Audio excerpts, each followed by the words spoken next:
Hi, in front of me is DOOGEE N30 and today I would like to show you how you can set up an alarm clock on this device. First of all, you need to access clock and tap on alarm at the top left corner if it's not already on. Then tap on this plus icon.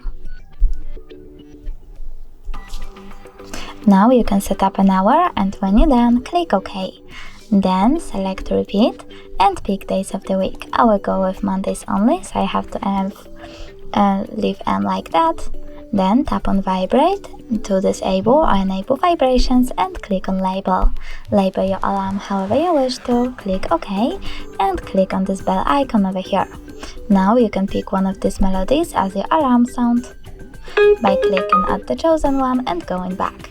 But you can also click on add new, tap on the top left corner on the three lines, pick one of these sources like downloads and pick music from your device by clicking add the chosen song. When you're done, just go back. To leave your alarm like that, you have to click on this icon at the bottom right corner. And as you can see, mine was successfully added. You can always turn it off completely by tapping on the switcher next to it. If you want to turn it back on, click on the same one. If you want to delete your alarm, click on this icon at the bottom right corner, tap on the bin icon with delete, and now it's gone. Thanks so much for watching. If you enjoyed this video, don't forget to leave a like, comment and subscribe. Bye!